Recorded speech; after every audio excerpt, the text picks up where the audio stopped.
भारतीय राजकारणाचा आणि समाजकारणाचा इतिहास जेव्हा जेव्हा लिहिला जाईल तेव्हा तेव्हा 27 फेब्रुवारी 2002चा हा दिवस भारताच्या इतिहासातील सर्वात काळा आणि वेदनादायी दिवस म्हणून नोंदवला जाईल। आज या घटनेला अनेक वर्ष उलटून गेली आहेत, पण आजही हा विषय निघाल्यानंतर देशातील वातावरण तापू लागतं। गुजरातमधील गोध्रा स्टेशनवर साबरमती एक्सप्रेसच्या डब्याला लावण्यात आलेल्या त्या एका आगीने केवळ 59 निष्पाप लोकांचा बळी घेतला नाही, तर त्यानंतर संपूर्ण गुजरात राज्याला दंगलीच्या भीषण वणव्यात होरपळून काढलं होतं। या एका घटनेने देशाच्या राजकारणाची दिशा आणि दशा दोनही कायमची बदलून टाकली। काही वर्षापूर्वी गुजरात हायकोर्टाने त्या प्रकरणातील 11 दोषींची फाशीची शिक्षा कमी करून ती जन्मठेपेत बदलली, तर सर्वोच्च न्यायालयातही या दोषींच्या जामीन अर्जावर मोठ्या सुनावण्या झाल्या। गुजरात सरकारच्या वतीने सॉलिसिटर जनरल तुषार मेहता यांनी कोर्टात स्पष्ट केलं होतं की हे प्रकरण केवळ वरवरच्या दगडफेकीचं नव्हतं, तर प्रवाशांना बाहेर पडता येऊ नये म्हणून ट्रेनची बोगी बाहेरून बंद करून कुलूप लावून पेटवून देण्यात आली होती। पण मित्रांनो, 27 फेब्रुवारी 2002च्या त्या दुर्दैवी बुधवारी सकाळी नेमकं काय घडलं होतं? अयोध्येहून सुटलेली ती निळ्या रंगाची साबरमती एक्सप्रेस जेव्हा गोंद्रा स्टेशनवर पोहोचली तेव्हा अचानक 2000 लोकांचा हिंस्र जमाव तिथे गोळा कसा झाला? ही घटना एक पूर्वनियोजित षडयंत्र होतं की केवळ एक अचानक घडलेली दुर्घटना? वेगवेगळ्या तपास समित्यांनी आणि देशाच्या सर्वोच्च न्यायालयाने यावर काय निकाल दिला आणि या एका घटनेनं भारताच्या राजकारणाला कोणती मोठी सर्वात कलाटणी दिली? आज आपण कोणत्याही राजकीय विश्लेषणाशिवाय केवळ अधिकृत सत्य, न्यायालयीन पुरावे आणि ऐतिहासिक नोंदीच्या आधारावर या संपूर्ण प्रकरणाचा सखोल आढावा घेणार आहोत। त्यामुळे व्हिडिओ शेवटपर्यंत पहा, कारण सांगतोय लीलाधर, लक्षपूर्वक ऐका कृपया माहितीसाठी। या संपूर्ण प्रकरणाची सुरुवात झाली होती 25 फेब्रुवारी 2002 रोजी। उत्तर प्रदेशातील अयोध्या शहरातून 2000हून जास्त कारसेवक अहमदाबादला जाण्यासाठी साबरमती एक्सप्रेसमध्ये बसले होते। अयोध्येत बाबरी मशिदीचा ढाचा पाडल्यानंतर त्या वादग्रस्त जागी राम मंदिर उभारण्यासाठी विश्व हिंदू परिषद आणि इतर काही संस्थांचा प्रयत्न सुरू होता। याच कार्यक्रमाचा एक भाग म्हणून विश्व हिंदू परिषदेने अयोध्येत पूर्णाहुती यज्ञाचं आयोजन केलं होतं। या यज्ञात सहभागी होण्यासाठी गुजरातमधून शेकडो रामभक्त आणि कारसेवक अयोध्येला गेले होते आणि हा यज्ञ संपवून ते याच साबरमती एक्सप्रेसने गुजरातला परत येत होते। 27 फेब्रुवारी 2002चा तो दिवस उजाडला। साबरमती एक्सप्रेस आपल्या ठरलेल्या वेळेपेक्षा तब्बल 4 तास उशिराने धावत होती। सकाळी 7:43 ही गाडी गुजरातमधील गोध्रा रेल्वे स्टेशनवर आली आणि प्लॅटफॉर्मवर थांबली। या गाडीचा अधिकृत आणि ठरलेला हा थांबा होता। कारसेवकांची गर्दी असल्याने स्टेशनवर नेहमीपेक्षा जास्त गडबड होती। काही वेळातच गाडीला हिरवा कंदील दाखवण्यात आला आणि गाडी प्लॅटफॉर्मवरून पुढे निघाली।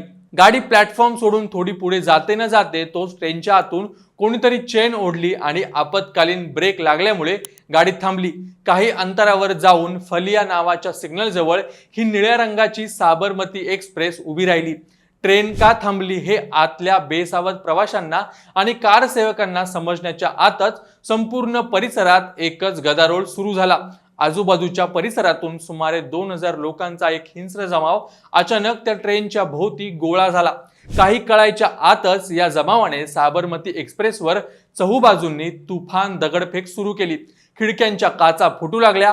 आत बसलेले लोक जीव वाचवण्यासाठी आरडाओरडा करू लागले। पण हा जमाव केवळ दगडफेक करण्यासाठी आला नव्हता।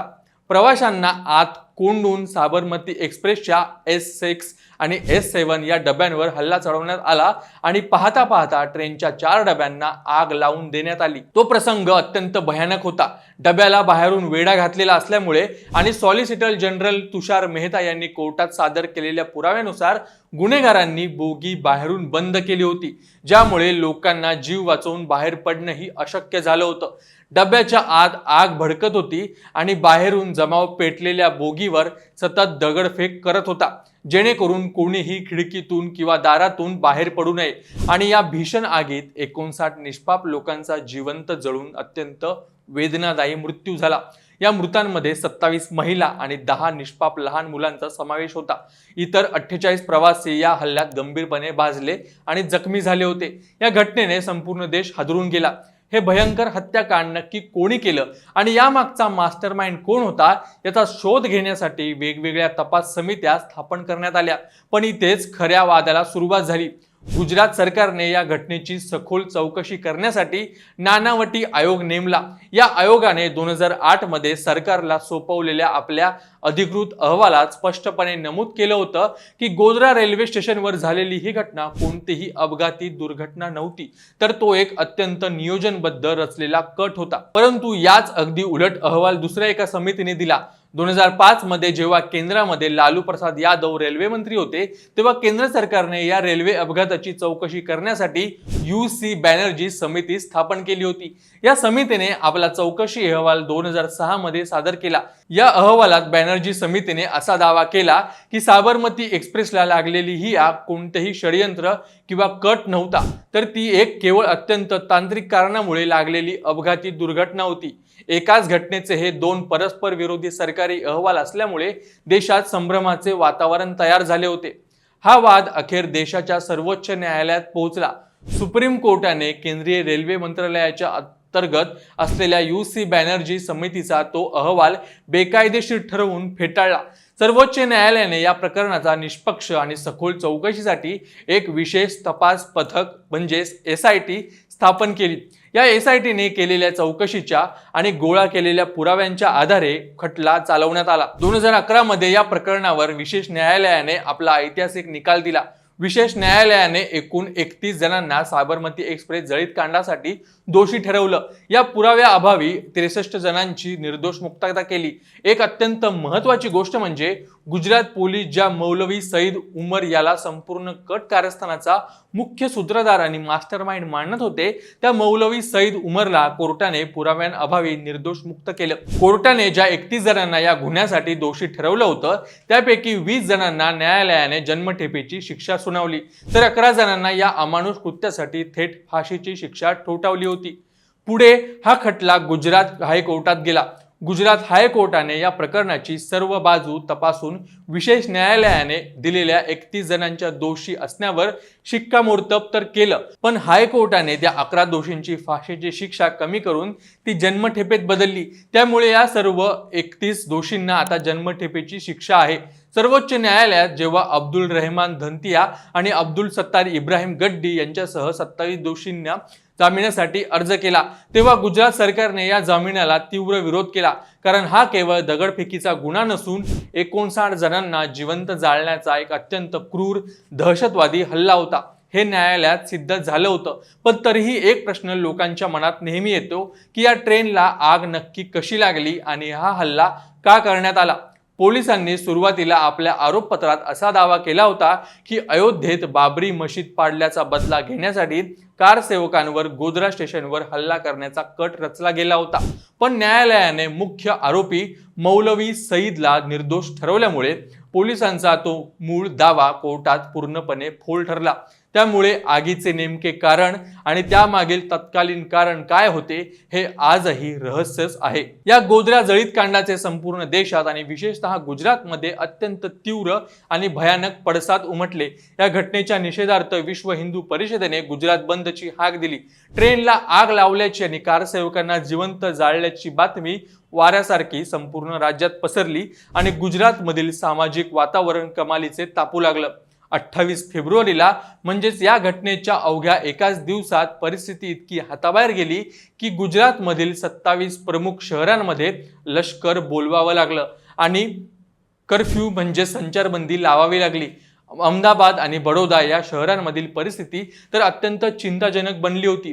त्यानंतर संपूर्ण गुजरातमध्ये भीषण जातीय दंगली उसळल्या। अनेक ठिकाणी मुस्लिम वस्त्यांवर आणि त्यानंतर हिंदू वस्त्यांवर हल्ले प्रतिहल्ले होण्याच्या घटना घडल्या। पुढचे सलग 3 महिने संपूर्ण गुजरात राज्य या दंगलीच्या आगीत धगधगत होतं। सरकारी आकडेवारीनुसार या भीषण दंगलीमध्ये 1044 लोकांचे जीव गेले, 223 जण कायमचे हरवले आणि 2500हून अधिक लोक गंभीररित्या जखमी झाले। मात्र अनेक बिगर सरकारी संस्था आणि मानवाधिकार संघटनांचा असा दावा आहे की प्रत्यक्ष मृतांचा आकडा या सरकारी आकड्यापेक्षा कितीतरी पटीने जास्त होता। सरकारच्या अधिकृत नोंदीनुसार या दंगलीत मृत्यू झालेल्या 1044 लोकांपैकी 790 लोक मुस्लिम समाजाचे होते, तर 254 लोक हिंदू समाजाचे होते। या दंगलीने मानवतेला काळिमा फासला होता। या संपूर्ण गोधरा प्रकरणाने आणि त्यानंतर उसळलेल्या दंगलीने देशाच्या राजकारणाला एक अत्यंत मोठी आणि ऐतिहासिक कलाटणी दिली। गुजरातमध्ये जेव्हा या दंगली उसळल्या तेव्हा कायदा आणि सुव्यवस्था राखण्यात अपयशी ठरल्याचा आरोप करत तत्कालीन मुख्यमंत्री नरेंद्र मोदी यांच्यावर देश विदेशातून आणि चहूबाजूंनी कडक टीका झाली। इतकंच नाही तर देशाचे तत्कालीन पंतप्रधान अटल बिहारी वाजपेयी यांनीही या परिस्थितीवर तीव्र नाराजी व्यक्त केली होती आणि मुख्यमंत्र्यांना राजधर्माचे पालन करण्याचा प्रसिद्ध सल्ला दिला होता। या सर्व राजकीय दबावाच्या पार्श्वभूमीवर मुख्यमंत्री नरेंद्र मोदी यांनी गुजरात विधानसभेची मुदत संपण्याच्या 8 महिने आधीच आपल्या पदाचा राजीनामा दिला आणि विधानसभा बरखास्त केली। परिणामी गोधरा घटनेनंतर अवघ्या 10 महिन्यांच्या आतच म्हणजेच डिसेंबर 2002 मध्ये गुजरात राज्यामध्ये सार्वत्रिक निवडणुका जाहीर झाल्या। या निवडणुकीच्या प्रचारात गोधरा जळीत कांड, हिंदू कारसेवकांचा मृत्यू आणि त्यानंतर उसळलेल्या दंगली हाच सर्वात मोठा आणि मुख्य राजकीय विषय बनला होता।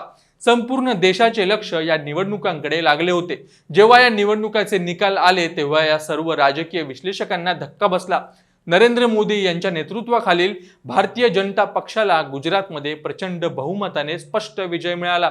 राजकीय विश्लेषक असं म्हणतात की ही 2002 ची निवडणूक नरेंद्र मोदी यांच्या पुढील संपूर्ण राजकीय वाटचालीला आणि भारताच्या राजकारणाला एक नवीन कलाटणी देणारी ठरली, ज्याने पुढे देशाचे राजकारण पार बदलून टाकले।